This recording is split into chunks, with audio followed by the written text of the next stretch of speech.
I'm not talking about sales. No. Okay. Oh, right. I don't think, let's see if it lets me. I still think we can't stream to Facebook,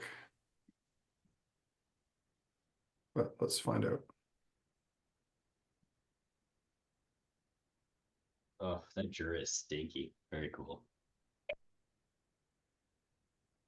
Yeah, but it's tropical at the same time. It's neat. There's something I can't quite put my finger on, but it's not it's not eggy, but it's maybe it'll come to me in a few minutes. But yeah, you can get the fruit underneath it. It's quite nice. Okay. All right. Well, I'm going to let everybody in. So here we go.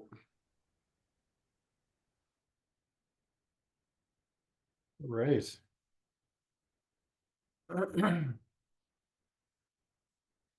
So good evening, everybody. Thanks for joining us. I think people are still sliding into the tasting tonight. If you're watching this after the fact, you might note that we have not been streaming on Facebook for some reason. I don't know, maybe all the digs at Donald Trump or something got us kicked off there now that the Zuck's nose is firmly up his ass. But regardless, I think we'll probably post it after the fact. You'll see it on there on both YouTube and Facebook after the fact. So yeah, I guess that's the one bit of good news about that is I don't have to like pretend to monitor what people contribute on that. So that's good. Before we get rolling, and just in case there's some stragglers coming in tonight, some of you may know we dropped a bunch of new tastings today. Some cool events coming up in April and May, including, and I'm looking for that first one there. Well, we don't have an image up for this one yet because there's an Egoversary tasting that's got a pretty baller lineup in it, including the MacPhail's 30-year-old from Gordon MacPhail that I've been dying to try. We've got a society bargain tasting, some whiskeys that have been kicking around for a while that the price has gone down on, or we'll be putting on sale. We've got a new casks tasting for any of you in the area for both for in store and an Isla Festival, our annual Fesh Eel, which the date on that bounces around a fair bit.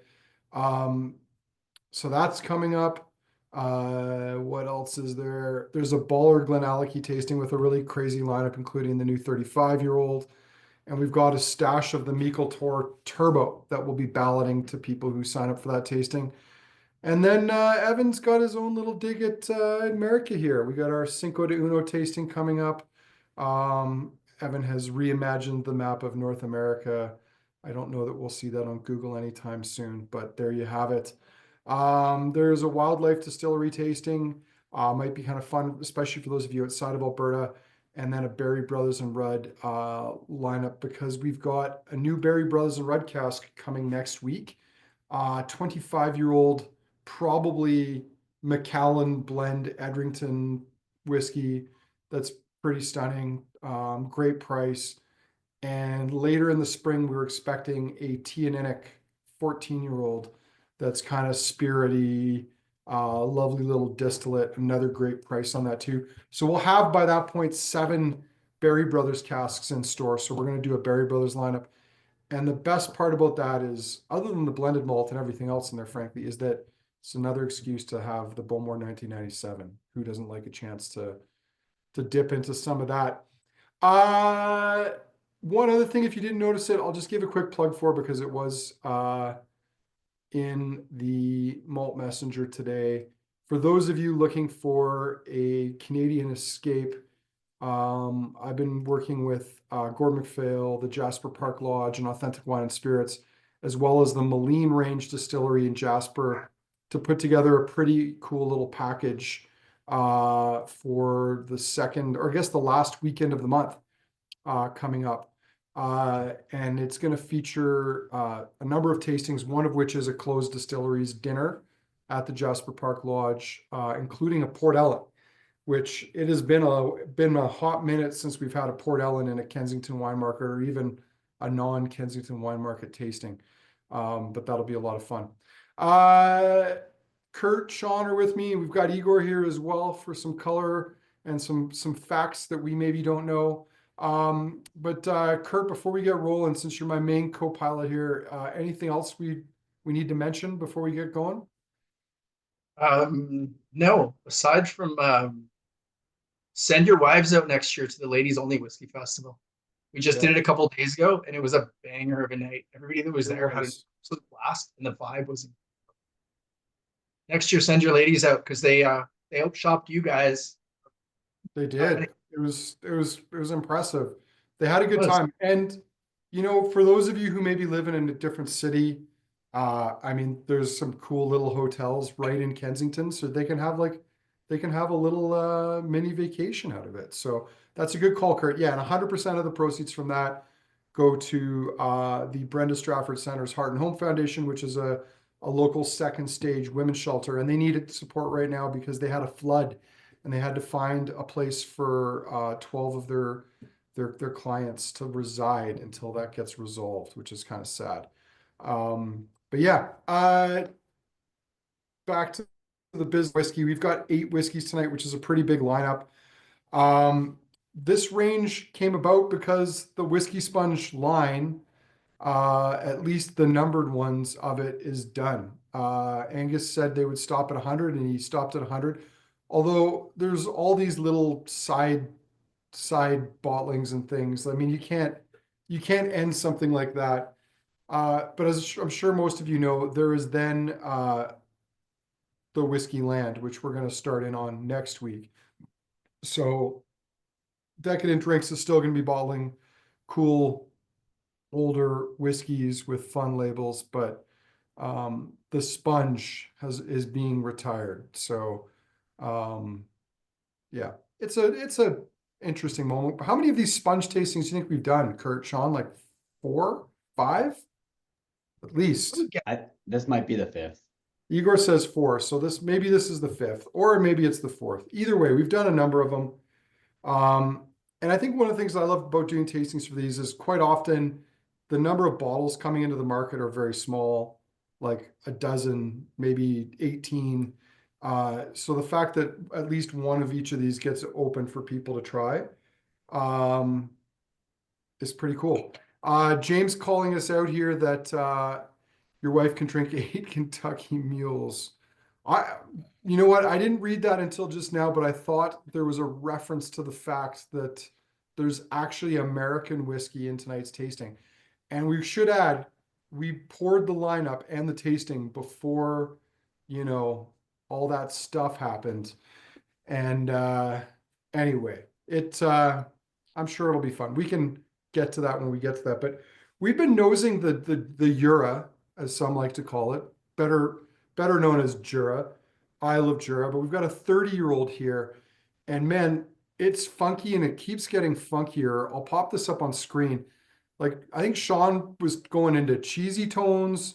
For me, it's very fruity, and now it's like cidery. It's got this like tart, wild fermented cider note to it. It's super fermenty, really yeasty, almost sourdough bread, maybe not quite. Yeah, very salty bread dough for me. I guess not even like sourdough bread, but it's like if anyone has like a starter, it's like if you forget to feed it for a day or two, that's kind of what it smells like. What, like, because it starts consuming itself? Kinda, yeah, kinda. Here, I'll pop this guy up on screen. So 30-year-old Jura from 1994, bottled at 46%. The label on there appears to be sort of, but not really, a topographical map of Jura. From a refill hogshead cask. And then, yeah, 30 years in a straight refill hogshead cask. I think we were kind of excited about that for this reason, because this was going to be a naked, spirit-driven Jura. I mean, Kurt, you can probably go on about this more than the rest of us. We have kind of ambivalence, not the right word, but we have a complex relationship with Jura.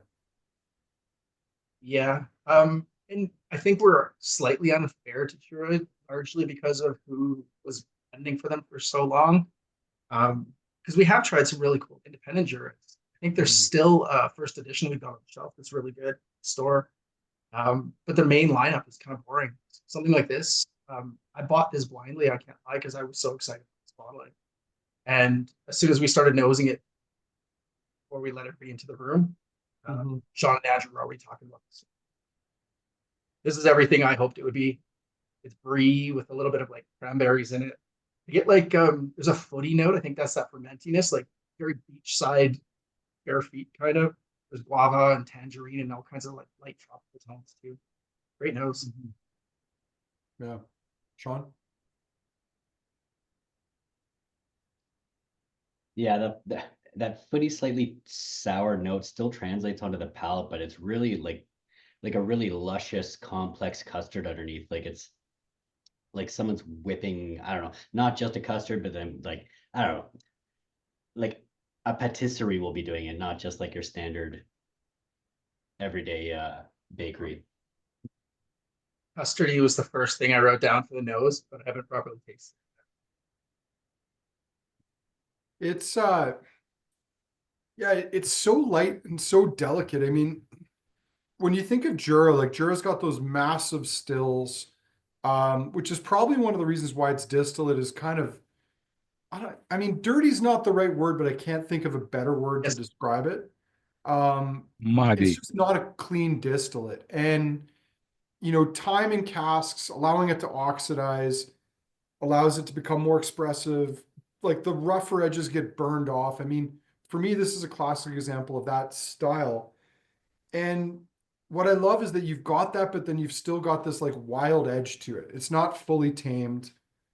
It reminds me of like going into the kitchen when my mom, like she hasn't done this in a long time, but she used to make her own crabapple jelly from the apples in her backyard. And like when they're draining through the cheesecloth, it's just kind of, that reminds me of that smell, that tart, fruity, slightly fermenting smell, which I just keep going back to on this. This is a style that I wouldn't have liked if you had asked me like 5 years ago, but it definitely kind of grew into that slightly more, complex, funky, yeasty kind of tone. Yeah.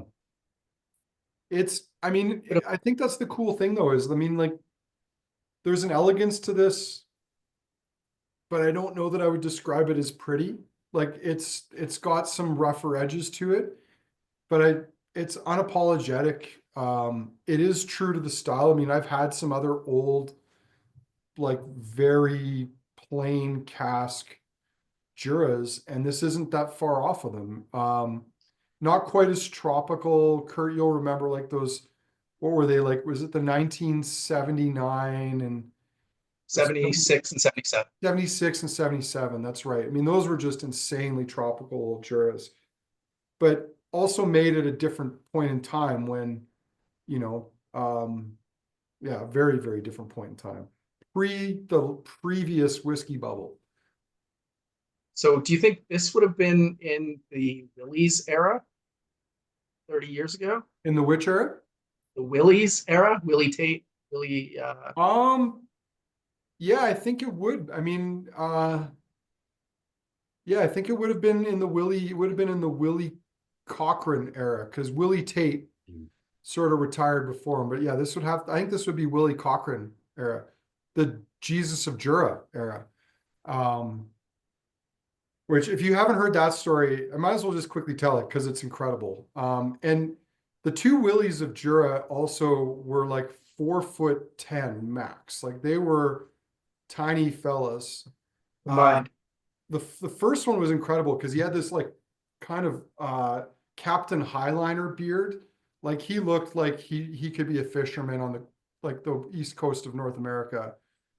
Willie Cochran kind of looked a little bit like the dad from, or like the grandfather from Family Guy, you know, the little guy.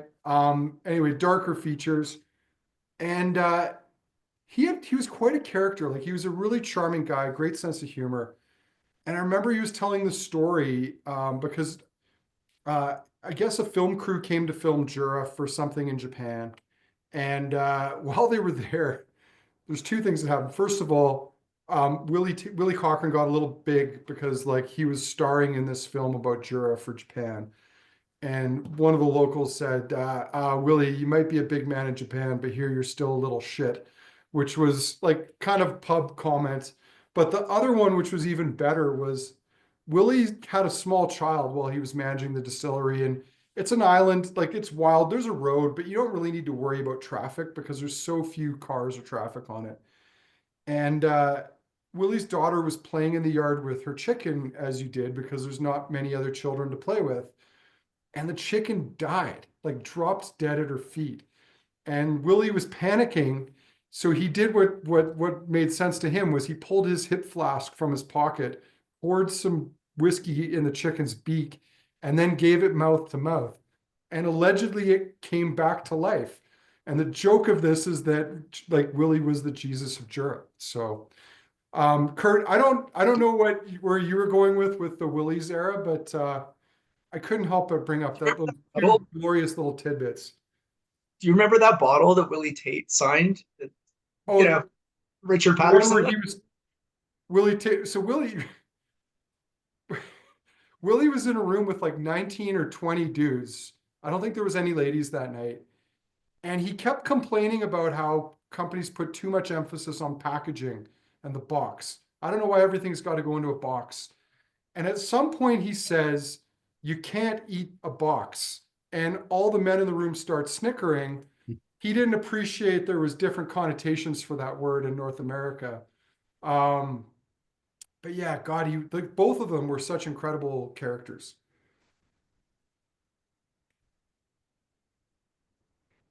I miss Anyway, those days of traveling brand ambassadors and their stories. You don't get so many of those anymore.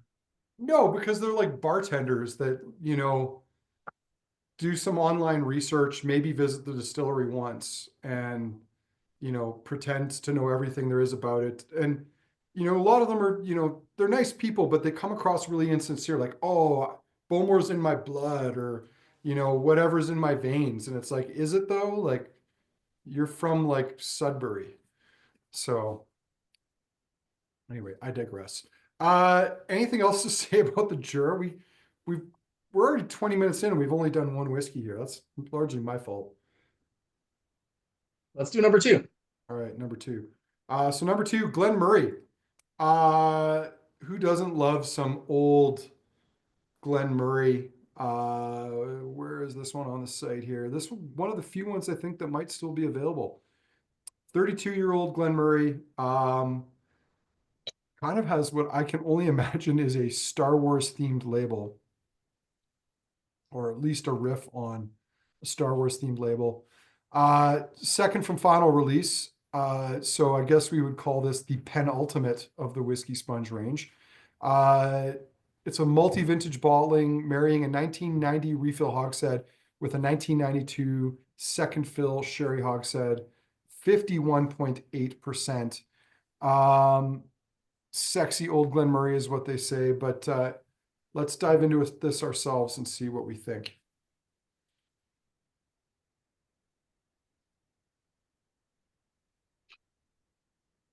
Man, Wow, that's cool. the nose is It's quite busy. it's very, very busy. That's a good term. I didn't have a word for it, but there's a lot going on. Kind of messy, I think, too, but in all the right ways. There's an excitement, I think, for Glen Moray again, which is sort of fun. Because Sean and you can both probably attest. We went through that period of a lot of really, really boring, very, very naked, just plain ex-bourbon color of a urine sample of Glen Moray's. And there's starting to be some cool ones that are hitting the market now. There was emphasis on a lot too. Like we were lousy with them for a while there. Yeah. Well, I mean, what's cool about this is, I mean, it's very oaky, it's very spicy, but there's some nice fruit tones there. And yeah, I'm having a hard time figuring out what I'm getting on the nose, but it reminds me a little bit of like, I don't know, an overly polished, oak banister and like, I don't know, freshly made coffee cake that's got like a lot of sugar crusting on it. Those are a really good note.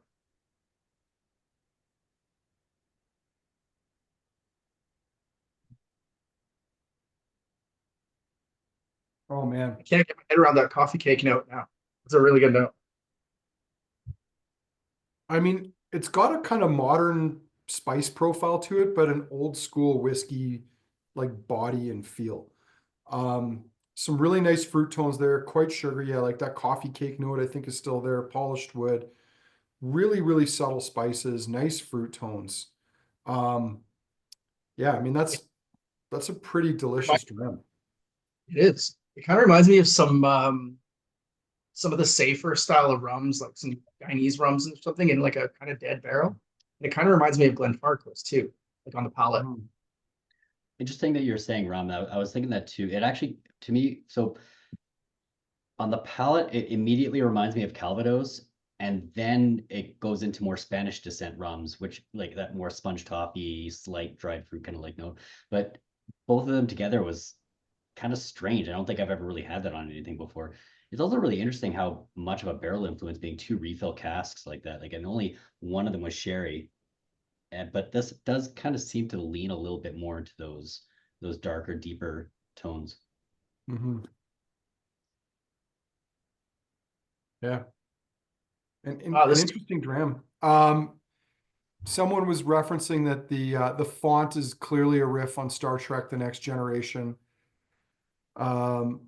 They've got references to tastes like the furniture from the 2001 Space Odyssey set, draped with all the cardigans in rural Englandshire. So yeah, it's got a dusty, musty, spicy note to it. So it's kind of antique-y and old school, but to me, the spice profile and the oak profile from that sherry cask are a bit more modern. Uh, but it's a kind of a nice little fusion. The finish reminds me of an orange heavy old fashioned where the orange is singed a little with a lighter. Mm. Yeah, you can definitely, yeah, little burnt orange oil. Yeah, especially But on the finish. It's a those two, really good call. those two whiskeys, guys, already, it's like really saying who's actually Sponge is, who's Angus is. Mhm. He's always going against the rules, against the stream. Mhm. So he's bottling something like Jura that doesn't taste like Jura, and Glen Moray, which is kind of funky and very interesting in my opinion. Mhm. Well, and Glen Murray's, well, especially at younger ages, Glen Murray is such a chameleon of a whiskey because we see it in, there's a lot of wine cask Glen Murray because the distillery itself has been filling them for at least 15, 16 years or more. And it bizarrely seems to take wine casks better than a lot of other distilleries do, which might have more to do with how they treat the wine casks than necessarily the wine casks themselves. Uh, I think Kurt, you started sort of referencing this. Like we've seen a proverbial shit ton of Glen Murray from the Scotch Malt Whisky Society, and it's all over the map. Like you have no idea what you're going to get until you try it because it is all over the place. And sometimes it's brilliant, other times it's not, but it's always kind of different. I can see how different people would have a different idea of what the DNA of Glenmark is for sure. Because you're right, extremely varied. I don't know how I would describe the spirit. Yeah. Well, and I mean, I think most of the official bottlings, like they're okay, but I don't think they ever get much applause or excitement because they tend to be low ABV, chill filtered. There's a handful of exceptions to them. So yeah, I don't know that anyone knows what a Glen Murray is. I mean, Jura has a better sense of identity for sure than Glen Murray does. Well, anything else to say about that before we move on to the Laddie? Let's do it. All right. Sean's not sure. Sean, are you feeling romantic feelings for Jeff based on his pizza pie reference there? They just doesn't give you enough emojis to like face palm or anything like that. Like they don't have that on there still. Yeah. Fair enough. All right. We actually have a bottle of the next one left too, which for tonight's tasting is a bit unusual. This is the Whisky Sponge Bruichladdich 19-year. This was release number 96. Again, we've got a bit of a reimagined map of Isla there. This one here is 19 years old, first fill ex bourbon, 55.8%, 2005 vintage. Talk about sort of dirty. Like there's something weird about this one. It's got like a locker room vibe to it. And lots of sour baby milk. Like, is this, I mean, I'm not getting any peat yet, so I can't like say, oh, there's this lock and There's dog some, thing. there are some on the palate for sure. I don't get so much of it on the nose, but you can taste smoke on the palate. But I mean, we've seen some of these like bonkers Bruichladdich from time to time where it just begs the question, like, what happened? Did they go on vacation, leave some things in the tanks, and then come back and distill them like weeks later? I can't lie, I adore this. This is one of those like crazy off the charts laddies that's into the funkiest of funky. This reminds me of like coming back to rums again. Some of you guys have done some of the rum tastings with us. When you hit those bira, the MOBA stuff at the end of the tasting, and they're just way off the charts. There's notes on here that you don't find anywhere other than Bruichladdich. Sure. So Kurt, you're kind of a medical professional now. What is that sort of stretchy wrap? It's not tape, but it kind of clings. This smells like a roll of that like stretchy wrap that you put around somebody to like hold a bandage on, or, you know, like, I don't know, give their ankle support. I'm not sure what that's called. It does have a bit of a plasticky like note on the nose though, for sure. I mean, it's milky. There's like a milky lactic thing, There's like nutty. like stale chocolate bars. Yeah, and a little bit of baby vomit. Igor's saying some, okay, well, we got to get to the palate and see if we've got some baby vomit on this.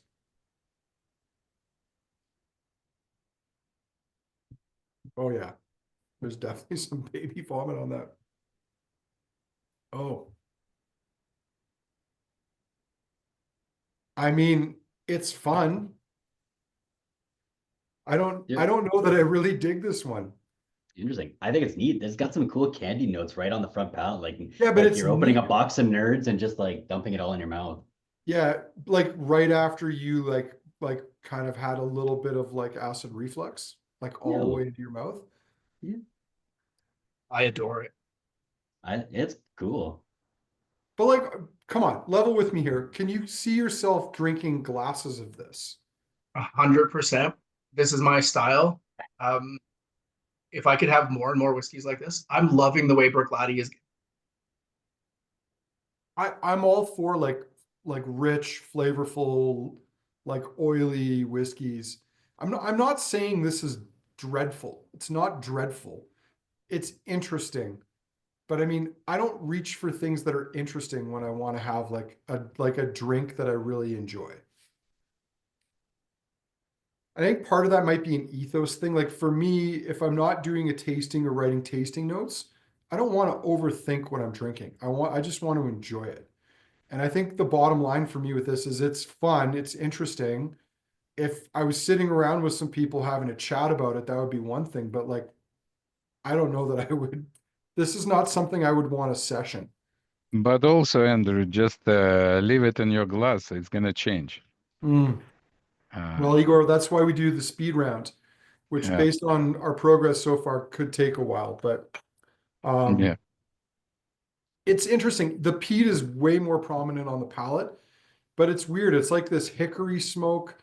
It doesn't remind me of like the classic Port Charlotte smoke profile. I mean, even some of the Lockendals I've had, it doesn't really remind me of that either, although a lot of those Lockendals were also getting pretty lactic. I don't mind being the outlier on this one. Hopefully that means that last bottle is around.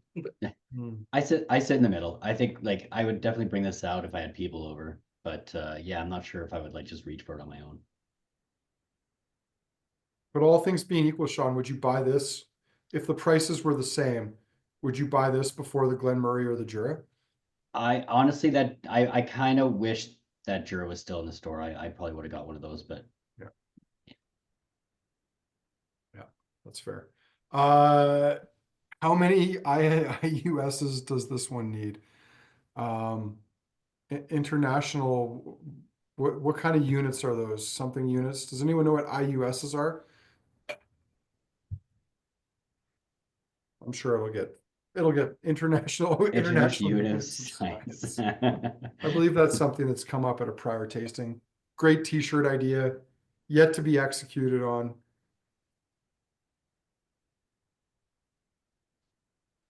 Well, it's fun. It's smoky. I suspect we probably might wish we'd put that further on in the lineup because it's pretty dirty. But yeah, that was an interesting one. All right, Sideburn.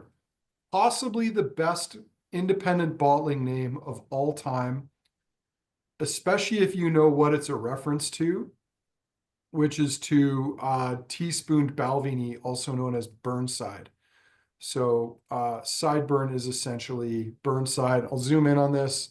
This guy has got some incredible lamb chops.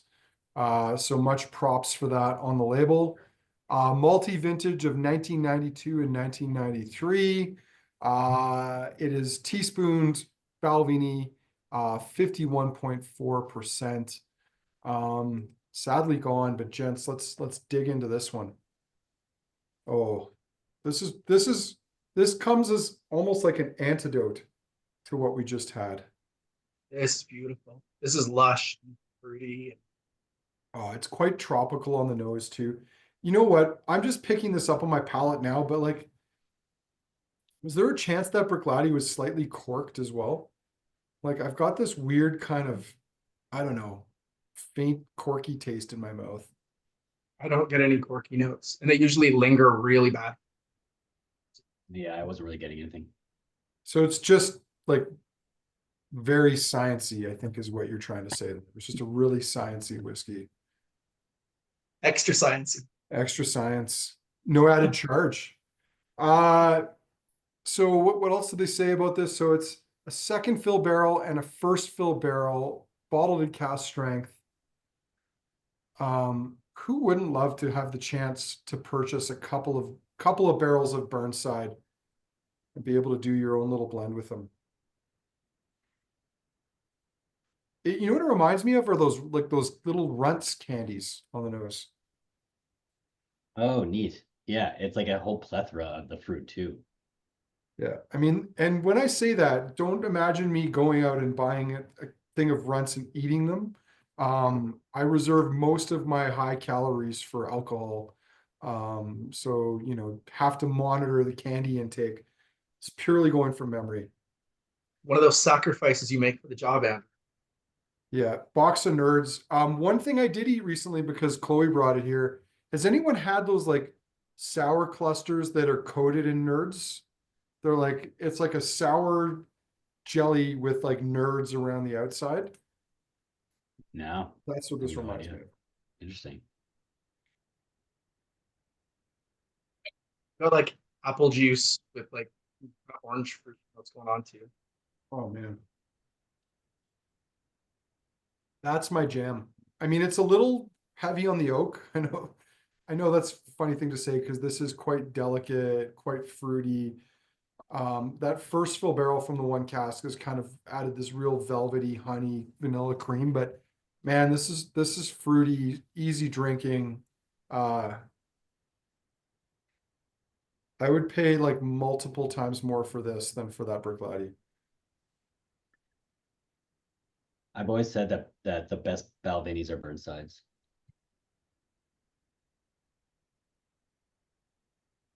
Paul saying honey notes pop in and out of this. James just needs to breathe to soften the finish. Yeah, I think the wine term for this one is it's a little tight. Like you can tell that there's more to this, that it'll open up, it'll be a bit more expressive.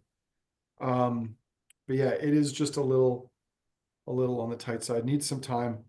I'm more optimistic about what time will do for this than I am for the Bruichladdich, if I'm being honest. But that's okay. I mean, Sean, you've been working with me now for what, a dozen years-ish, something like Yeah. that. I mean, people like lambic beers, and I've never gotten around to appreciating lambic beers. So, That's true. Yeah. you know, This is a pretty whiskey. I get why you love It's- this one. Yeah, Mhm. it's delicious. It's so juicy. It like you mentioned, a lot of that honeycomb and like the kind of more vanilla forward pastries, but that fruit on the top end is just like so juicy. Oh, This is another one you mentioned fusion whiskey earlier, Andrew. This is another one of those that's got like all those hallmarks of nice old whiskeys, but it's also got, like you said, that slight aggression from the more active glass. yeah, no, it's an interesting dram. Uh, lots of comments about Balvenie, including suggestions that someone might look up to see how good their sales are. I would suggest they're not tremendous based on how they priced it in the not too distant future. Yeah, Igor's note about the Balvenie 30-year-old costing 10 grand, which is ludicrous because you can buy one at auction for like less than 2, but what are you gonna do? All right, I think the next one we're on to is the bourbon. Although I'm worried that I've got my glasses mixed up here. The Glen Grant is the Glen Grant paler or darker than the bourbon? it's pale. Pale. Okay, yeah, I definitely got my glasses mixed up, which makes sense because I was like, I was nosing what now I believe to be the Glen Grant. I was like, that doesn't smell like bourbon. So just to clarify, the next one is the Glen Grant. Oh, but we are doing the Glen Grant next. Okay, Oh, are well, we? Or, that's what so I my thought. glasses Yeah. were in the right order. My little bottles on the keyboard in front of me are out of order. So, Sean, thanks for keeping us on the straight and narrow there. So let's pop this guy up on the screen and see what we've got here. Whisky Sponge, Glen Grant, 20-year-old. Everybody gets to say which one they like better between this or Igor's. Ooh. And I mean, a fairly similar label too, although this one does not have Igor on it. But here, let me pop it up. We've just had the dogs have come downstairs crashing in for a bit of a play. We'll see what happens there. Here we go. Glen Grant, 20-year-old, 1990, or it's released 98, 57.1, first fill ex bourbon barrel, which is kind of surprising. I mean, this does not nose like a 20-year-old first fill ex bourbon barrel. It's quite a bit softer and quite a bit more delicate than I would have expected for that. Some cool grapefruit and banana notes on the nose. Andrew, I don't think I can. It's very soft, kind of muted. Sorry, speaking of mute, Igor checked back in and he can't unmute himself. I think you're the only one. I'll do that in just a second. Man, this is cool. This reminds me of more like what Glen Grant used to be able to do. Yeah, it's make a co-host. There we go. We've reapplied co-host status to the Igor. Where is he here? Add a page. Yeah, it's good. So I'm not sure that you need to, compare those two Glen Grants because they're quite difficult and different, and it's difficult. I mean, it's difficult to compare. This is more old school. Yeah, This one's more old school. It's also less. I mean, despite this being a first fill barrel, like I haven't tasted it yet, but the nose seems quite a bit softer. Like there's not quite as much oak coming off this as I remember from yours. And yours is a distillate driven refill, isn't it? Igor's nodding.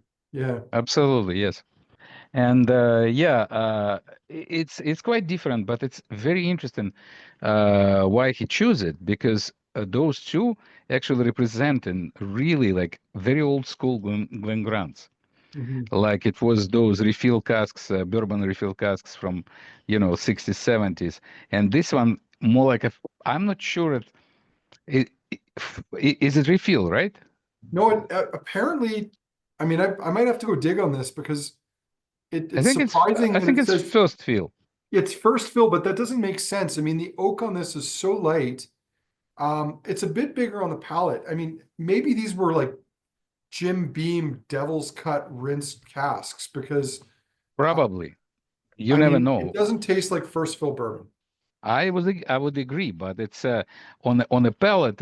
You can feel it. It's kind of bolder.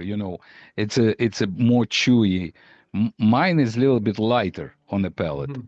This one it's on the palate bolder and Yeah. heavier. They both have a similar minerality to them, though. Like both of them have a very prominent, I don't know, maybe gravelly minerality to them. This is quite sweet. Like you don't get it on the nose, but there's some really nice like toasted marshmallow notes on the palate. A lot of like white fruits, apple and pear. I wouldn't say this is going tropical, but I mean it's a nice, fruity, clean single malt. Yeah. It's definitely juicier, and I didn't mean to like start this whole comparative thing. It was really just a joke, but I think Igor's was a bit more grainy, a little bit breadier as well, a little bit like this. You mentioned chewy. I think I agree with that, but that one was a bit more like I don't know. No, drier a little bit. Yeah, husky, dry, like Yeah. wheat chaff kind of. Yeah. Really spicy as you move into the finish too. It's almost grippy on the mid palate to the back end of it. It gets a bit slightly grippy, like you said. I think those pear notes that you mentioned, Andrew, are spot on for me, but they're like those pear jelly bellies. They're not like real fruits on it, and only on the palate. And I like that banana note that Peter put in there. It's like banana cream pie, almost with a softer custardy note. One other thing to acknowledge, I mean, Igor's Glen Grant is the same, but I mean, I love the cheek of this label too, because it's a reference to an old school Glen Grant label, which is really a Gordon MacPhail Glen Grant label, because those were the old school Glen Grant bottlings. But it brings back some nostalgic memories for me because Kurt, I know you probably remember these because you were more drinking rather than working in whiskey at the time. But do you remember back when those like 1948, 1953 Glen Grants would come in and they would be like 48, 49 years of age and like under $250 a bottle. Yeah. And like I couldn't give them away to people. The people like I don't know what it is. I don't understand what it is. I was lucky enough to drink lots of those that I never bought. Friends poured me plenty of them. I dig some of the very old bottle of Glen Grant. Just a second, I'm gonna find a way how to show it. Almost. There you Yeah, go. that's a 60, 64 or 65. Yeah. And it's a very famous 5 years old for Italy. And it's a copy of that label. I don't know why I cannot center in the okay, like this. There you got it. Yeah. Depends how many whiskeys So- you've had before. Yeah, it's I have a soft spot for Glen Grant, especially old ones. You see, it's still written over here, Glen Grant, Glenlivet. Kind of funny. And that's no, that's official Glen Grant. It's on Gordon MacPhail, but I have Gordon MacPhail, same label, absolutely. Well, in those 5-year-old Glen Grants for like 50 years, that was like the best-selling whiskey in Italy. Yeah, that's Glen Grant's- that's actually the first one. yeah. That's 1965. It's funny, you think like different countries have had different whiskeys, but like the French, Aberlour was probably one of the bigger ones for them there. Maybe in no small part because they were owned by a French company. But yeah, Glen Grant and its connection with Italy was quite strong too. Bourbon Town. Let's go to Bourbon Town. So I think we can all say that we don't need to feel guilty about enjoying this one or not enjoying it because this tasting was planned pre-tariff announcements. No, plus don't forget, it's not exactly entirely. It's a decadent drink choice, so it's Angus choice. So Yeah, well, and it probably spent a fair bit of its life in the UK rather than in the US. I'm pretty sure, yes. But I absolutely love the character on the label because the drawing is like South Park-esque. So I'm getting a little bit of South Park vibe from this. So this is Tennessee bourbon from George Dickel. So there's Jack Daniels is not the only Tennessee whiskey. There's Jack Daniels and George Dickel. 8 years old from a sour mash bourbon, bottled at 57.1%. And Kurt, I know we were talking about this before we got started, but more like Jeff, more like Colonel Cartman, perhaps, or Colonel Cartman Bra. It doesn't nose very bourbon-esque. Like it's not quite as woody and spicy as I would have expected. I mean, it No. does nose bourbon-esque, but What's that, it's all Sean? charred. I mean, it is all charred oak. It's definitely bourbon-esque, but yeah, I get what you mean though. But it's not as, I mean, it's like, just look at the color. It's obviously dark, it's rich, but it's not as spicy and oaky as I'm expecting it to be just right off the bat. Yeah. I struggle with a lot of bourbons that seem insanely loud. Like they've been EQ'd with the bass and the treble way up and no mids. They're just so sharp. This to me is like you've got that same kind of drink, but all the mids have been brought up. So everything's just slightly more balanced here. I think it's a little bit softer. I get all those charry notes, but I also get like leather work gloves, and the cherry notes are a little bit softer and things like that. It's not as aggressive as a lot of bourbons. I'll be honest with you, I'm like Andrew. A bourbon for me is largely in an old fashioned or a really occasional sip. I keep a handful of bottles and rarely touch them. Something like this, I would reach for a lot more. Yeah. It's very drinkable. I mean, I think Kurt, your comment about it being bourbon and American whiskeys generally being loud because it's always in fresh wood. You see a little bit more of that on the palate, but it's still quite elegant. This is a lovely cask. Like it's a really decent bottle. I like it a lot. When I tried in Scotland, I kind of, decided to bring it here because still it's softer and it's sweeter and kind of nicer. It's a kind of nice version, I would say.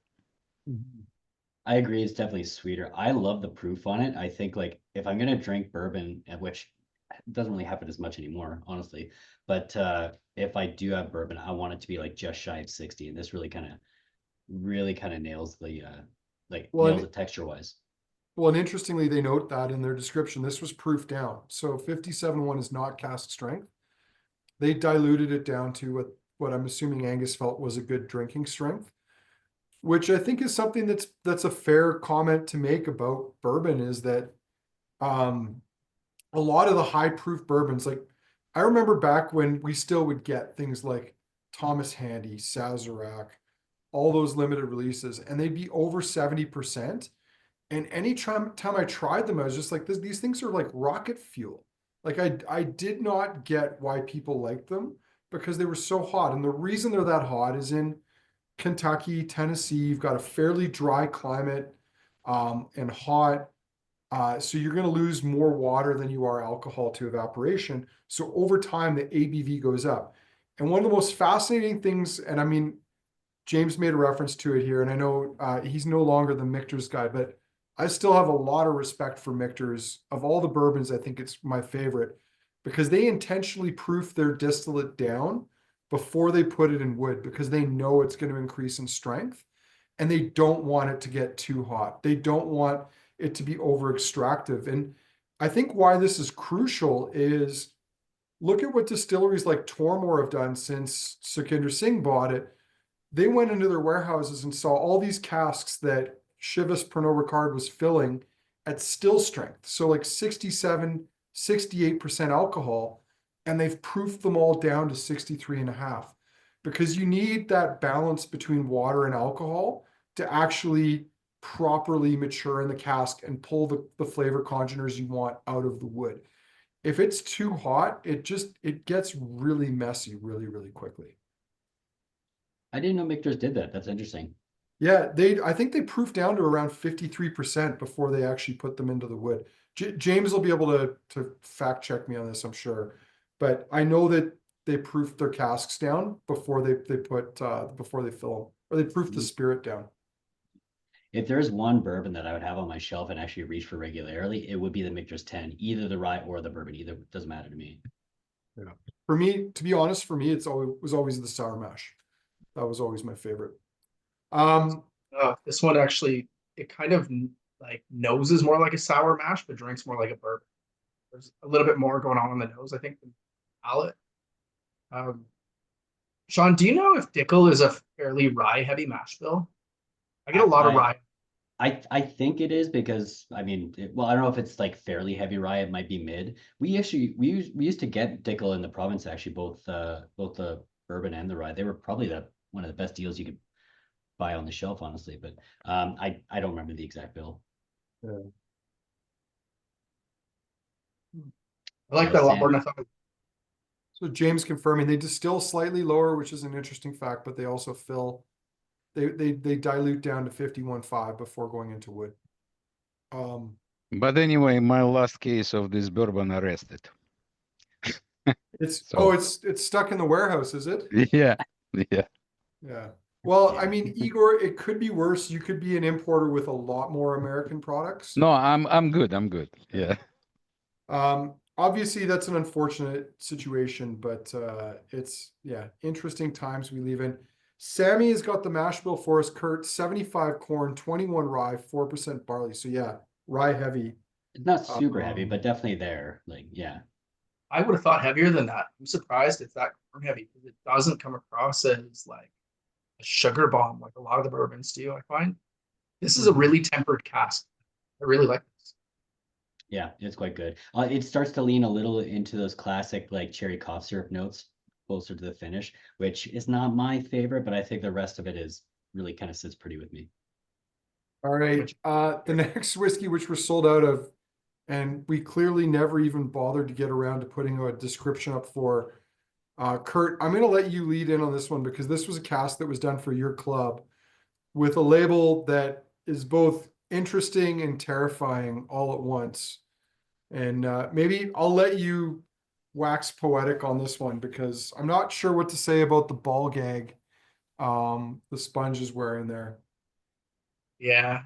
I'm glad Igor's here tonight. I'm beyond grateful for this bottling.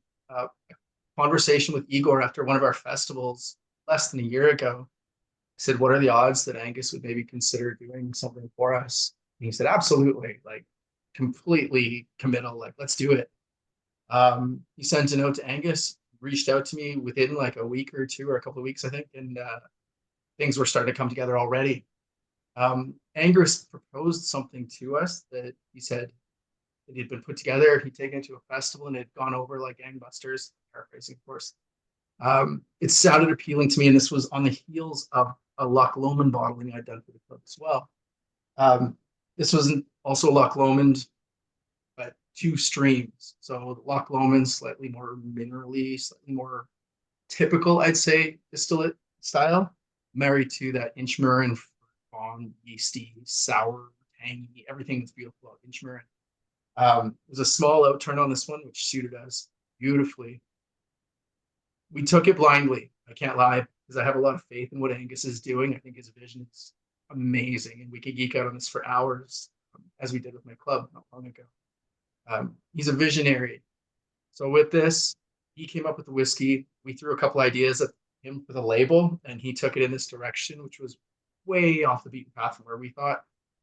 Any of you old school punk rockers probably recommend those or recognize those. Never mind the bollocks. Here's the Sex Pistols colors on it. I won't explain away everything, but it does have my club logo at the bottom. However, there was a club prior to that called the Dram Initiative. And that one I killed at one point to start this one. So I asked him if he could put an Easter egg there for the old club logo as well. And he turned it into a ball gag for the sponge that's being choked out. So I was like, man, you nailed it. I'm not going to say another word. You have a blank check with me from here on in. So label was fun. Everybody's dug it. And the whiskey to me is lights out. My favorite bottling in the club is ever. I mean, it does look like the sponge is enjoying being choked out. Like it's a bit of like autoerotic asphyxiation kind of seems where that's going. But No, Same. I'm not sure about that, but anyway, he was very happy to, when Kurt gave him kind of his ideas, he was like, okay, I know what to do. It's like he's seriously enjoying, I think, to work on that label. He did a bang up job. And I hate to sow these seeds already, but there's another project coming down the pipeline. But this one went over so well. Next one, I talked to Andrew and said, "You want some for the shop too?" And he said, "Yes." So we have a banger coming your way for both the club and some of it landing in the store. Again, blank check to Angus for, I gave him a vision as to what we want to create, kind of a rough idea for a label, and he just magic. So it's going to be damn cool. You're going to want to watch when Andrew finally makes an announcement for that one. So Let's Kurt, dig into this. this is that intensely fruity style of Loch Lomond Inchmurrin. But tell us a little bit about this, because I have no details on the website. We don't know the ABV. What can you tell us about this bottling? Yeah, so I'll read you right off the label because Angus's words playing to the Syndicate Club. A sinful entanglement of Loch Lomond from a refill hogshead, an Inchmurrin from a first fill hogshead. 2009 vintage, bottled in 2024, so it's a 15-year-old. There was only 120 bottles that came this way, 55.1% ABV. I think it drinks a little bit softer than that even. It does have a little bit of like latex and talcum powder on the nose. Interesting. I was getting a little bit more toasted coconut on the nose. That's a neat one. I was also being partly facetious with that, but I do definitely get the latex. Yeah, I missed that for sure. I think that's the fetish thing. Like, don't you need the talcum powder to get the latex on? Like, otherwise it just gets like stuck. Same with leather pants, according to Ross on Friends, I guess, right? I guess so. I was going to take that down other avenues. That's not explored. Although, despite the It's very like Aussie licorice too. Like it's got this like wet, earthy, sticky licorice note to it. And the nose, like if you dig in and you stick your beak in there, it's got some of those kind of old school, slightly linseedy, oily sort of notes in behind it that shouldn't be in a whiskey this modern or this young. And I think it kind of hints at how yeasty palate is going to show you it is, how deeply it leans into notes that have no business being in a whiskey this age. Should be twice this age before you start to see. Very fruity on the palate, leaning a lot towards like red berry fruits. I'm still getting the latex and like talcum powder. This is not just reading into the label. Like it does definitely have this kind of slightly chalky latex thing going on for it too. But there's a lot of layers to this. I mean, Loch Lomond and what they do with their distillate. I mean, this is stuff that they essentially engineered a distillery in the 1970s to make all manner of whiskeys so that they could blend the components together and make their own blend without bringing in components from other distilleries. And I mean, Kurt, you'll remember too, you've been drinking whiskey presumably as long as I have, or roughly about the same amount of time. We didn't really regard Loch Lomond all that highly back in the day. Like it was like the joke distillery. Like it was the distillery that like literally nobody gave two shits about. Like they gave less shits about Loch Lomond than they did about Inchgower or Ben Rinnes or Strathmill. Like it was way below even those distilleries. Yeah, and it kind of, so there's a couple of things here. Kind of harkens back to what we talked about earlier with who was in control at Jura. We've had a Balvenie in the lineup tonight, so there's another great analogy there. All we know of Balvenie, really, you're talking official bottlings, is David Stewart's vision for 50 years, right? What we were getting from Loch Lomond was the vision of whoever was blending for them. That doesn't mean that the warehouses weren't absolutely teeming with fantastic whiskeys coming with stills, but whose palate, whose nose is putting the whiskeys together at the end of the day, marrying casks and stuff. I guarantee every distillery in Scotland, despite us not liking some of them maybe as much as others, probably have stunning casks sitting everywhere. So I think Loch Lomond has been rediscovered by a lot of people, and I think they're at. I think if you go back, I talked to somebody about this recently on Whiskey Fun in 2013 when Surge last ranked all his distilleries. Loch Lomond was dead last in his category. It's like fourth tier kind of garbage. And now it's one of the most exciting in Scotland. Everybody's looking at it, especially the Inchmurrin line in particular. I think the future for Loch Lomond, that fruity, tropical, grapefruity sort of style, I think it's going to be in a lot of demand in the future. Yeah. I Well, was think I was very upset when they actually stopped making Old Rosedo. Because some of the single casks of Old Rosedo reminded me very much of the Little Mill or kind of single cask Best Irish, like Cooley. That's cool. Yeah. Yeah. Rostu aged really well. Yeah. But I think that's where people didn't appreciate Loch Lomond is they didn't have a chance to try it at late teens, early 20s age. It just wasn't around. They didn't get a chance to try it naked, like without the oak overwhelming the spirit. And so I don't think people understood its potential until the industry got so bananas and big guys got so carried away with their prices that people started looking for alternatives and looking laterally. And that's when they realized, oh man, these guys might be doing something kind of cool.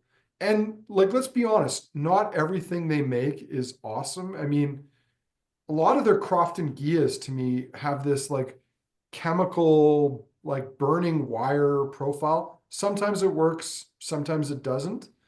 Um, but I think what's really interesting about their Loch Lomond is what is Loch Lomond? Like they can literally blend as many of their own components into that as they want.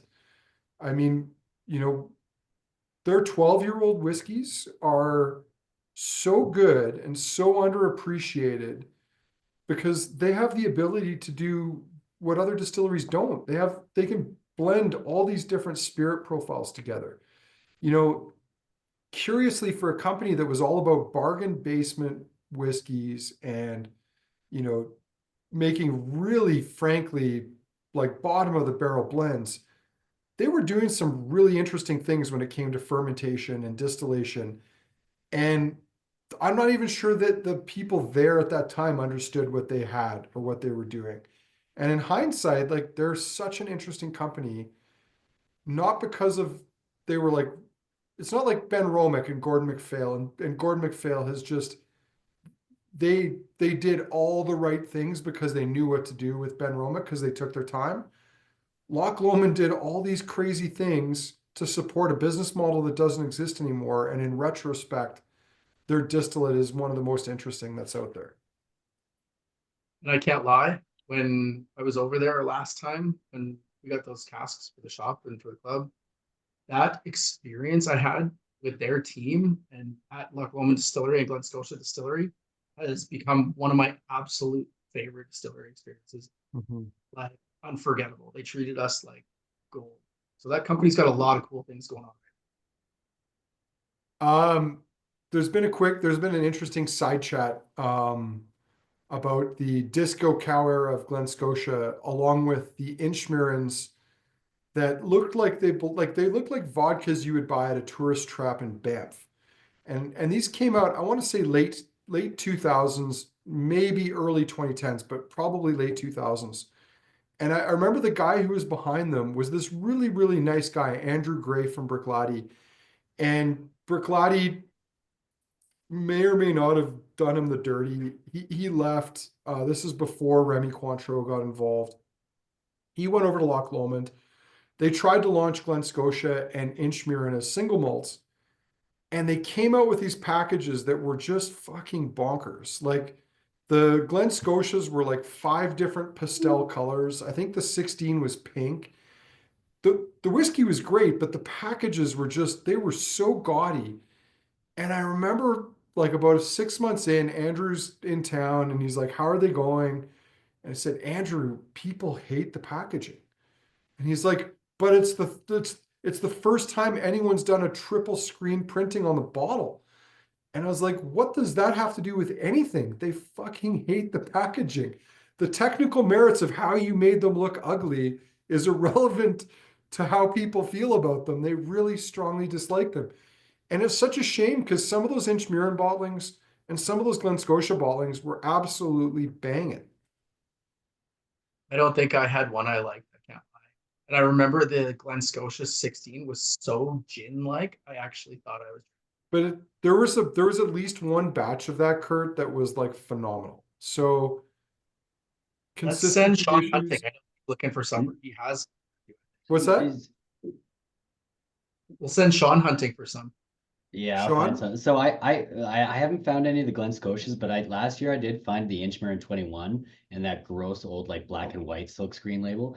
And it was like $100, like whatever. I was like, cool, 21 years old. Why not, right? Yeah, it was not worth it.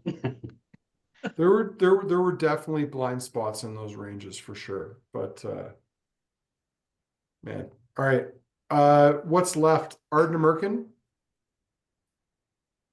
Cool. I was the most intrigued about this one of the whole lineup. I just wanted to see what he could do with the spirit. Well, and this is an interesting whiskey sponge bottling as well because it is not a single cask or a marriage of two casks. It is a marriage of 8 different casks. From 2016 and 2017, a mix of peated, unpeated, a mix of sherry, refill, actually a lot of sherry. It's all first fill and refill sherry. 57.1%. This is the final. This is the last Whisky Sponge numbered bottling. It is bottle number 100. Now, interestingly, this is something I didn't know, but I mean, we're big fans of Ardnamurchan Distillery. I've said this several times.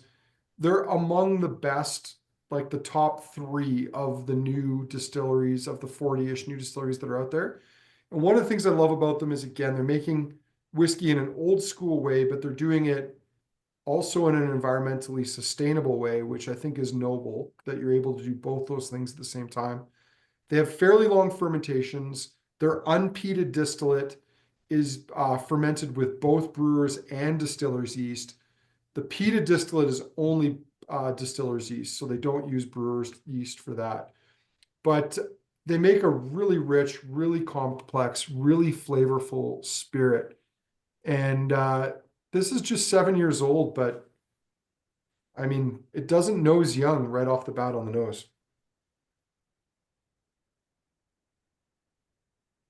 Sean?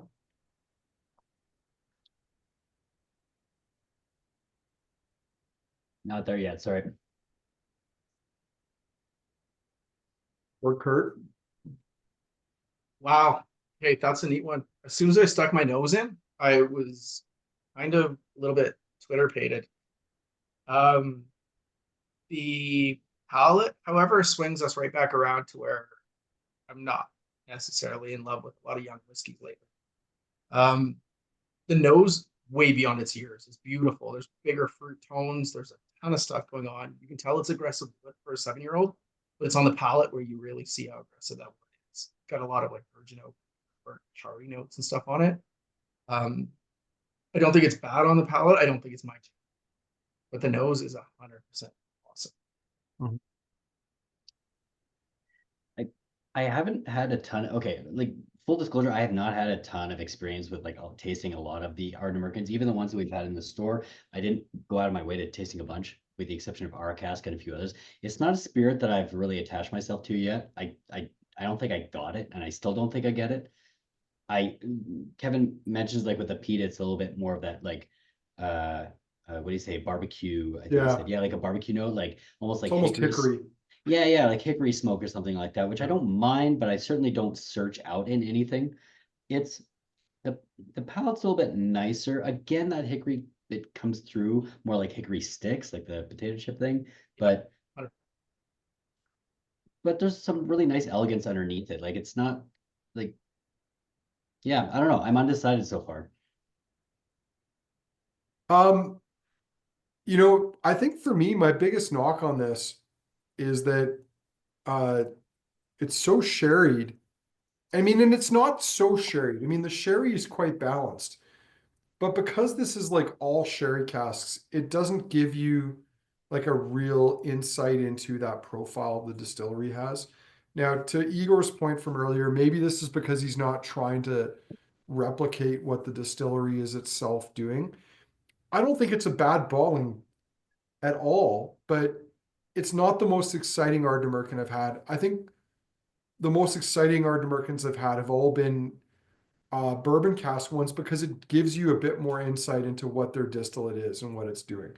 And once you start layering sherry on top of it, you start to lose a little bit of that. But I think it's a good balling. It's not mind-blowingly exciting. And I think part of that is the sherry. Igor, you've unmuted. I can tell you've got something to say. He's Angus a huge fan of Ardnamurchan, actually. He's has humongous respect for the distillery. But you know, like I said, Angus not gonna be Angus if he's not gonna do something fun and wacky or whatever. I even don't know exactly the whole story, but it seems like uh, it might be even one of those funny projects. If somebody said to him, "Okay, we have a leftovers cask. What you can do with that?" That very much possible. That's what I've heard too. So, you know, it's experiments. It's kind of sometimes a little bit risky, but I actually like this one. So, But here's kind of an interesting point. Everything we've done up till this point has been a single cask or at most a marriage of two. And here you've got a batch bottling of 8 different casks. Now, I would say there's probably a number of reasons why they did this. One of which was it allowed a much bigger group of people to buy a bottle of the final Whisky Sponge release, which I think in a lot of ways is quite democratic. It's allowed more people to have their hands on this. But again, like when you do that, like, is this in some ways an example of how you create something that's good, but maybe you lose the things that would have made one of these casks exceptional, or 2 of them if you try them on their own? Yeah, Good question. out of curiosity. Sorry, Sean, do you want to go? You start there. Sure. Out of curiosity, like, because for your favorite Ardnamurchans, you're saying like refill one. Do you prefer their peated or their unpeated, one or the other, or like do you think one is a little bit better? I like the peated better, mainly because the whiskey's still young. And I mean, you know, let's just like put our biases on the table. I don't love a lot of young whiskeys because their spirits aren't that interesting. They need more time to evolve. But it's easier to appreciate them and forgive them for those flaws when they're young and they're peated, because that peat just adds another element to things that rounds out the whole picture. So yeah, my favorite Ardnamurchans up till this date have been peated, or at least had some peated spirit, and they were predominantly bourbon casks. But I think, again, I need to disclose my biases there. Like, I definitely lean more towards bourbon casks regardless. I think my favorite whiskeys for the most part in recent years have been bourbon cask whiskeys, because I just think it allows a more balanced profile of the spirit to show through. I think I'm with Kevin on this one. While I don't love the palate, I do really overall like the whiskey quite a fair bit. And I almost love the nose. This is questionably the best Ardnamurchan. So Yeah, I think I agree with you. Yeah, and Kevin, like it's. but I think it's Andrew only tried way more than I have too. Probably more than For- Sean too. for sure. No, me too. Like I said, like it's I don't know why. I don't know if it's the bottle or something that is just like, nah, don't worry. Even like the not yet spirits that we got like what 5 years ago or whatever, none of them wowed me. None of them were like all that. I don't know. I don't know what promising is in that respect. Promising, yeah, quotes. But yeah, this is probably the most enjoyable I think I've had, and I think it. Yeah, well, our cask was pretty good too. I don't know. Yeah. Yeah. Yeah, our cask is my jam for sure. This just has a more rounded top note to it, I think, that kind of just softens the landing when it hits the palate. But Andrew, you've been there, right? I've been there like 3 times, I think, actually. Oh, wow, I mean, cool. not for a long time. What's that? Have you tried the new make, or did you get to try many young things out of the barrel? I might have. I mean, to be totally honest, it's in the middle of nowhere. Like it is the most middle of nowhere distillery on the mainland of Scotland. If you like driving, it's an incredible drive. Um, but I'm sure I tried it, but like Scotland's like become a nanny state even more so than Canada, and like you can't have any liquor on your breath there anymore. So probably the first time I visited, I did try some of it, the distillate, but the last time I was there, I don't think I drank anything because I was driving to Inverness afterwards, which was like another 3 hours. So I didn't. I did get to fill the third ever cask of peated Ardnamurchan, which was for the Companions of the Quake, and that'll get bottled in the not too distant future. And I got to do like Francis does at Daft Mill. They let me nose 15 casks that were open and about to be filled. So I even got to pick the one that was filled for the Quake. I got to nose it, which was kind of cool. Yeah, I mean, this is very good. I mean, I'm not sure what other people in the chat or how they feel about Ardnamurchan or what they've tried, but I've been pretty excited about it. I even liked those not yet whiskeys. I thought they showed a lot of promise. Did I think that they were something I would want to sit down and drink volumes of? No. But I think as far as the distillate goes, Ardnamurchan for me is one of the better of the new distilleries that's out there. And I mean, there's a lot of them. I think, and that this is the sad thing about them because I've said this before. I don't think most of them are going to survive. In fact, I think at least a third to a quarter of them are going to go out of business in the next couple of years. The sad thing about that is I think most of them actually have pretty good distillates. And it's because people know so much more about distillation, fermentation, maturation than they did 15, 20 years ago. But that's not enough. Like, that's not enough to make them survive. And the reality is, like, they've all got a story. And they've all got people that think they're like unique and cool. But so does everybody else. And I think that's where we're going to find a bit of a struggle. We got a speed round to do. This one's been dragging on. I even saw a guy in here make a note. I think this must have been his first tasting with us. Asking something about anyway, what did he say here? I don't know how quickly we're wrapping up. I just wanted to say this was very fun. I enjoyed the tasting. All these things that are now new to me. I love the bourbon. Number 4. Well, there's going to be a vote. If you can bear with us for our speed round. Now, Sean, Kurt, we're going to try to actually make this a speed round because we're at 8:20 here in Alberta, just about. So back to the Jura. Oh man, that's still funky and fruity. I don't know if there's a condition where people see scents and aromas as music as opposed to color. I know there's that synesthesia thing, but to me, this is disco. This whiskey is so disco on the nose. It was more fruity this time. Like the funk on the nose kind of like wasn't quite as heavy, but on the palate. But see, it's so disco. When Angus asked me which bottle I would like to get for myself when I'm flying back, I choose Jura. Yeah. I love it. And probably you're right about disco. Yeah. Thanks, Igor. Oh man, that Glen Moray on the nose now is phenomenal. I mean, it's kind of,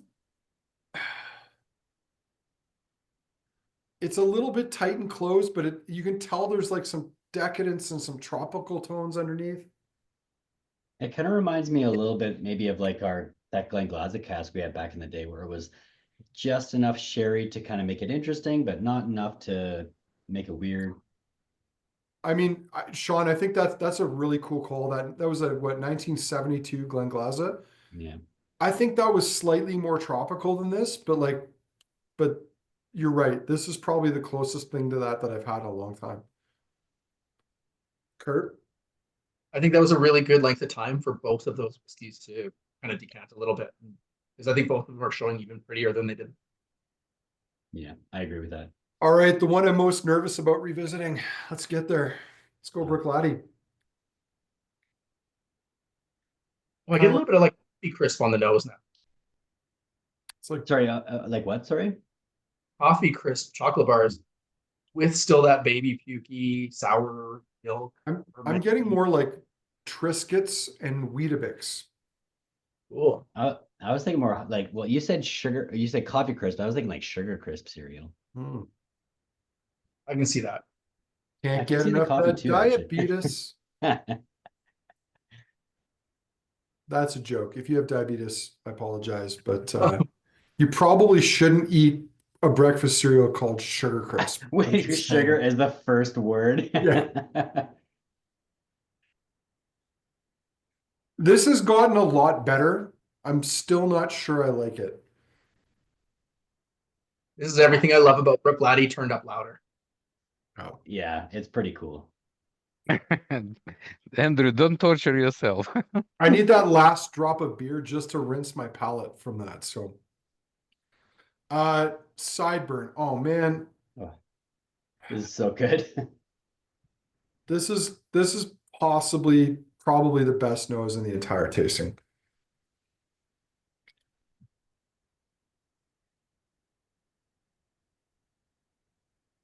Oh, like watermelons coming out on the palate. That's interesting. I really wish I had one of these.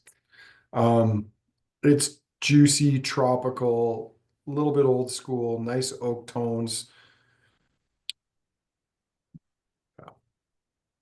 There's a fantastic harmony between the nose and palate on this one. I think it might be the most balanced whiskey. But I mean, going back to this, someone said the best Balvenies are the teaspooned Balvenies.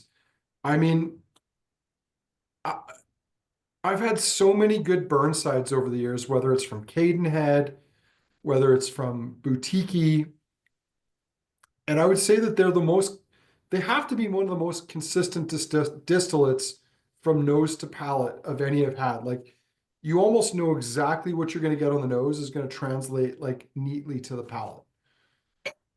So I wonder what Balvenie themselves would release if they were giving us small batch, single cask strength kind of whiskeys with these kind of ages on it. If these are very much, singular little one-offs, or if their warehouses are full of casks like this, in which case what they're releasing to us is shameful. Kurt, I think the sad thing is their warehouses are full of casks like this. They just want 10 grand for them per bottle. Or maybe those teaspoon casks were refused by David Stewart. Oh, ooh, burn. That would make me even, burn. I love that you did that. That would make me even more question David Stewart. Funny side story. Beth Havers and I crashed David Stewart's 50th anniversary party because we just happened to be there. So Even funnier story, Andrew, because I know somebody said earlier, yay, stories kind of thing. Your Balvenie story with Evan, for those that haven't heard it, is off the charts. I have used that story in private tastings myself. oh, is that where they made us like drink from our hands? Yes. Yeah, they wouldn't even give us a glass. And that was like a premium fucking tour too. And like we got to pick our own like casks to bottle a 200 ml, but we had to drink like Jesus on his way to the crucifixion from our hands. It was truly next level. Do you think that was a case of the guy was so high he like got the Valinch, pulled it out, and went to offer you a drive, and then realized you didn't have glasses, and then just couldn't back up at that point? No, I just think it was not thought out. Kind of like McAllen not letting you go past the gate unless you paid 50 pounds and you're getting refused by a guy sitting in a Bentley. It wasn't well thought out. So, Glen Grant. Sorry, Kurt? I said Glen Grant. Glen Grant, yeah. I've already jumped ahead and started tasting. This starts to come across a little licoricey on the nose, surprisingly enough. Not something I'd expect. I'm getting a little bit of Flintstone vitamin on the nose. Sorry, I meant palate, not nose. Yeah, it's very licoricey on the palate. I like it. I mean, it's a tough, I think following that Sideburn is a tough act for this one to live up to. So, bourbon. Let's go to Bourbon Town. Let's go to Tennessee. Home of the king. Not until the Pencil. government changes. Pencil lit on that nose. Mm-hmm. Great note.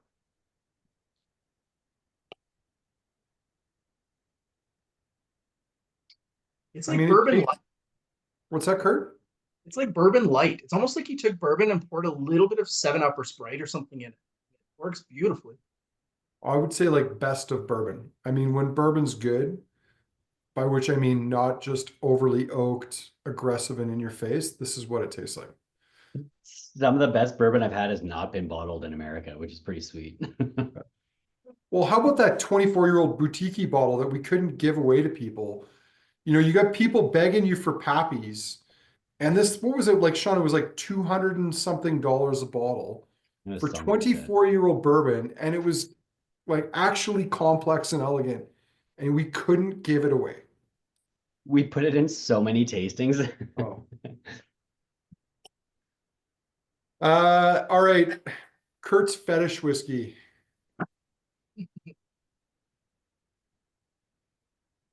My glass is empty, unfortunately. But Well, I've drunk a bit of this one. it's bottle is- sitting in the glass. It turned a little cheesy. Interesting. Mm-hmm. I think that's that yeasty sourness, right?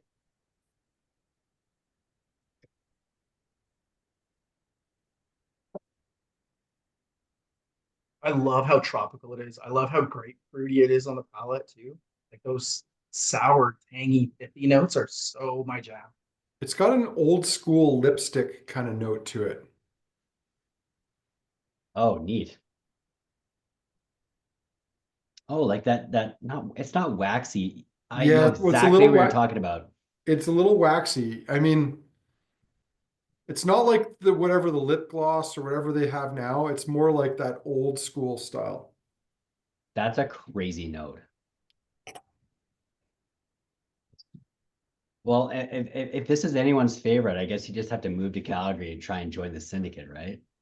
Not for this bottle, but for future bottlings. All right. Ardnamurchan, man, the smoke on that now is really, really impressive.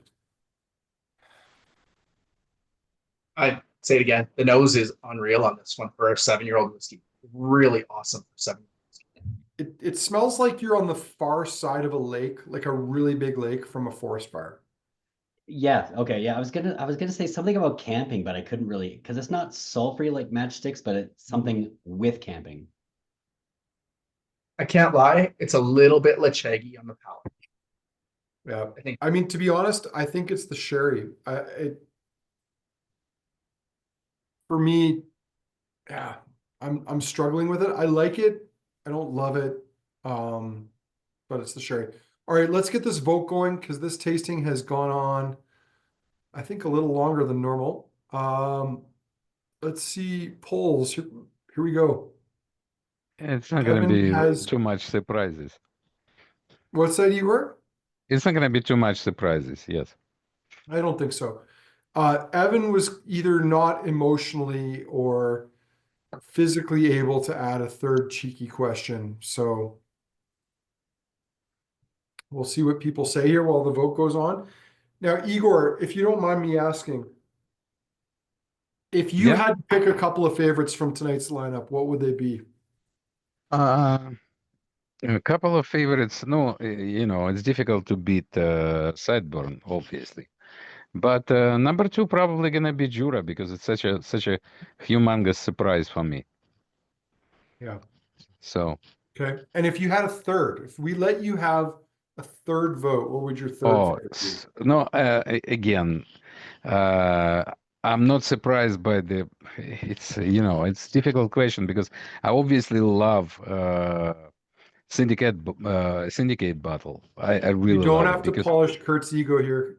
No, no, no, it's not about that. But Yeah, he you didn't do you see, anything. it's so easy to compare Jura with Syndicate, Bruichladdich with Sideburn, Glen Moray with Glen Grant. Like it's crazy tasting. But what? That's But my point. what's number three, Igor? What's number three? Okay, Syndicate. Okay. Oh, okay. Yes. All right. Okay. Kurt, we'll let you go next. Yeah, it's got nothing to do with my ego. It's everything to do with what Angus put together and kind enough to offer us. And Igor making it all happen. So number one for me is that one. Obviously, it's almost empty. Our syndicate bottling. The palate is everything to me. The nose is really good.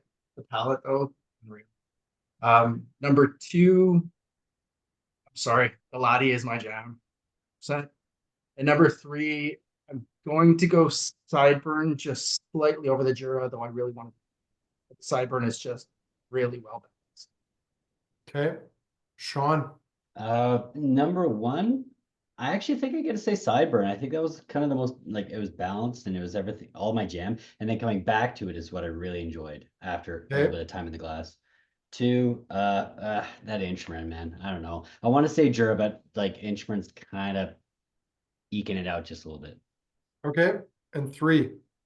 Oh, then the Jura. And the Jura. Okay. Great.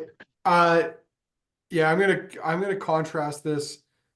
I liked the Inchmurrin, but for me, it's Sideburn, Jura, Glen Moray. I really like that Glen Moray. But I mean, I'm a bit of a whore for older whiskeys. What can I say? I want what I want. I like the Inchmurrin. It's just it's a little rough and ready for me. Whereas the others have a bit more elegance to them. I mean, I'd love to try that Bruichladdich one more time at some point in time, but it just isn't really jiving for me. When I crack it, I'll bring it in and we'll pour another dram. All right, it's a deal. Okay, if you haven't voted, I'm gonna kill it. Everybody but one person has submitted their votes, so I'm gonna share them here. So the winners tonight are round one, favorite whiskey. It is Sideburn, edging out Inchmurrin by one vote, with the Glen Moray coming in second, and then an even spread of votes between the Glen Grant, the Bourbon, and the Ardnamurchan. And for second favorite, it is Sideburn followed by Jura. So I don't know, guys. I got to say, I think the people were siding with me tonight based on what I'm seeing here in the numbers. I mean, if we looked at like the macro votes here, I think they lined up closer to what I did than you two. Are you sure? Because I think it was like, because I was like, what did I say? I said Sideburn, then Inchmurrin, then Jura. This is Just Sideburn, Inchmurrin, then I think Sideburn, then Jura. I think you and I and Igor all agreed Sideburn was number one. So Yeah. we can Oh, rule that out. Yeah, totally. So number two, what was your number two, Sean? Inchmurrin, and then Okay. Jura. So Yeah. Inchmurrin, let's see, 5 plus 2, that's 7. Standard deviation. Yeah, we're gonna figure this out. So Glen Moray had 6 plus 2, 5. Okay. Inchmurrin might have been number two, but what about that Jura? Well, Jura didn't get any votes first round, so we don't know. Yeah. The reality is we don't know. I'll concede that. That's fine. And whatever, it's more like a fun to see that, because it's first of all, you managed to put such a different whiskeys that it's, I cannot even imagine how I can really love something more than something, like I'm not sure. Well, it's like they say, like you always have your favorite child, and if you have a dog, it's probably the dog. So That addendum is what's that, Kurt? that addendum is everything. Yeah. Yeah, Sure, I love kids, but my phone is full of pictures of my dog. it's the wild card. It's the wild card that you just don't see coming, but it has an impact. Well, this was a great tasting. It was really fun. I hope everybody enjoyed it. Igor, thanks for tuning in. Hopefully we'll see you next week when we introduce the Whiskey Land range. Kurt and Sean, thanks for taking part. I hope everybody else there enjoyed the range and the tasting tonight. What else can I say?